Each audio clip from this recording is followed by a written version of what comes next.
there. Let me get this right here. Hi, my name is Kelly Langston, and this is my son, Alec. Say hi, Alec. Hello.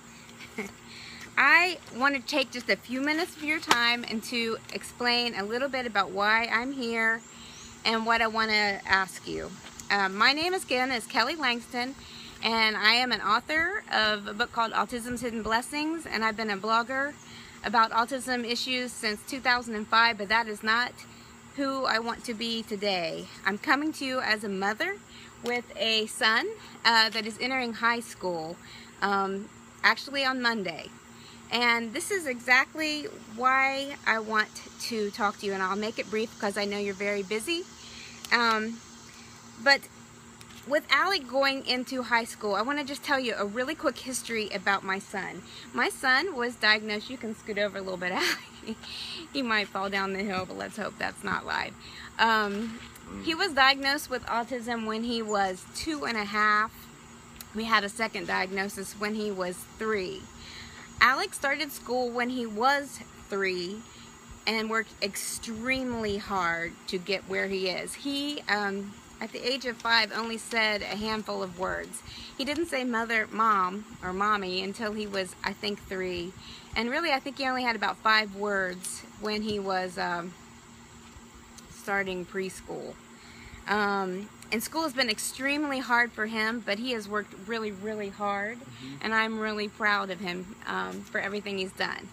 But while we've come a long way, and I want to be honest, the thing that I think got Alec to learn to speak, he's way off the camera here, is that we started him with computer programs that showed him flashcards, and he would see a picture of, say, school, and then he would see the word school and he would hear the word school. So actually, computers and technology are responsible for teaching Alec to speak.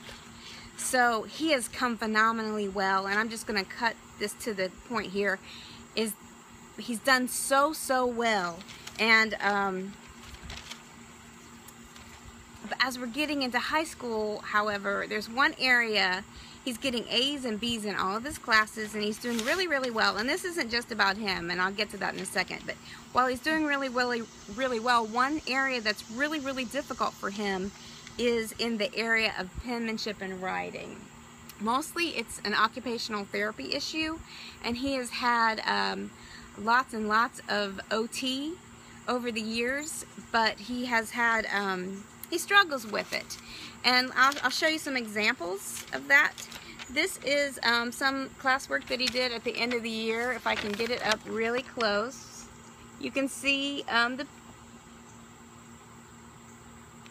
you can see the penmanship here is something that he just kind of struggles with.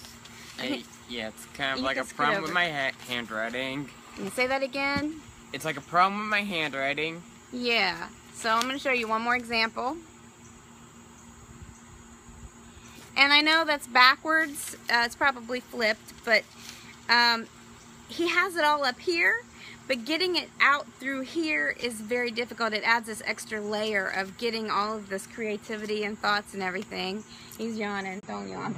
Sorry. But let me show you an example of what happens when Alec uses a computer. This is... this here was a novel I wrote for National Novel Writing Month. You may have heard of it, you may have not. Okay. I have a fun time writing this. He had a fun time writing this, and you can see this is an assignment that he used on his computer, and it's lots. He has no problem typing, and that removes the barrier of penmanship, so the thoughts and the creativity and everything can just easily go to a keyboard.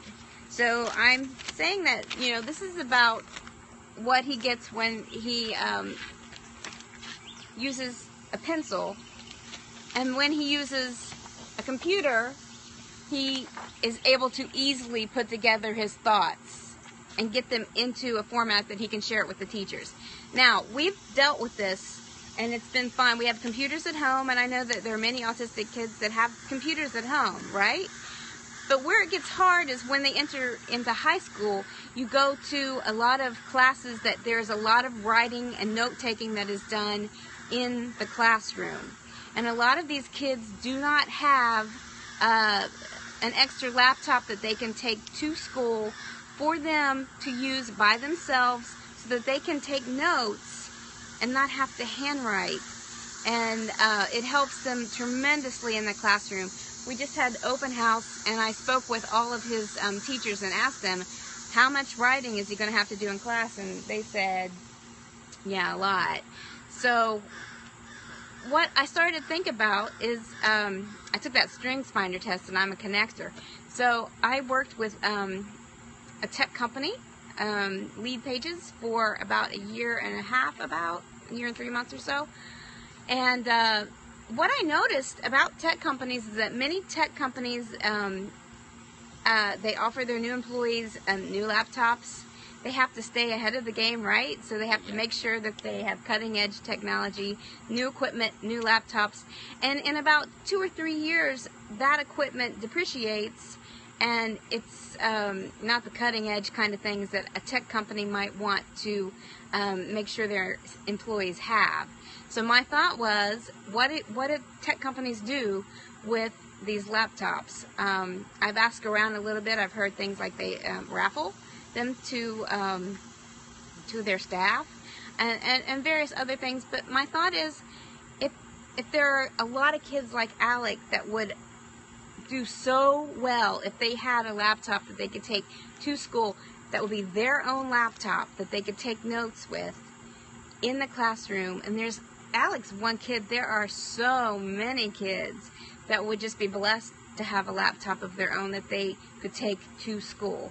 And then there are so many tech companies that have probably an abundance of laptops that may be 2 or 3 years old. They're not cutting edge anymore, and there's a source and there's a need, and I wanted to see if there's a way that I could connect the two. So that's what I'm trying to do, is to connect these depreciated laptops from companies out there with kids like Alec that really could use them. And that's something that's in my heart. I have a lot of connections with autism agencies, and I hope to go directly, if there's an interest from tech execs and tech companies, and even not just in the tech industry, if there's other industries that might be interested in this, in donating some of their laptops, I would like to go directly to local autism agencies from around the country and see if we can get them directly to the families, so that they would go directly to a family from a local autism agency that does know the families in need in that area. So listen, that's my heart. I want to see if there's any interest in this. I want to see if, I know that they're out there. I know these laptops are out there. I know I'm somebody that likes a new laptop, you know, every so often. I think the one you're using now is about 10 years old, and it's working, but you can't get a battery that works for it. But I'm not even talking about me. That's been a problem recently. I'm talking about other kids. There are so many kids right now that this would be such a tremendous help. That's all this is about. If you are somebody that might be willing to donate a laptop, this is my call to action here. Would you just reach out to me? I just want to see if there's an interest. My name is Kelly Langston, and my email address is info@kellylangston.com, and that's KELLYLANGSTON.com. info@kellylangston.com, or you can DM me on Twitter and just let me know that you're interested in this, and then I'll see if I can connect. I'd love to connect some extra laptops that you guys have with some teens with autism that really could use them. That's all. Thank you, and please, even if you're not somebody, if you could share that message, it would make me happy as a mom. And these kids are really amazing. Alec, Thank you, Mom. This kid has come so far, and please don't underestimate them. This one little donation can do amazing things for a kid. It's something that I just want you to know I mean, you can tell, if you could see this kid when he was in elementary school, you would know just how much some help and it's a community, really. He's been helped by a community, like the school systems, the public school systems, the therapists in the school systems. They've really helped him, and it takes a community. This is a way you can make somebody's life a lot better. And again, if you have any questions, info@Kelly Langston or DM me, and that's all. Thanks for your time.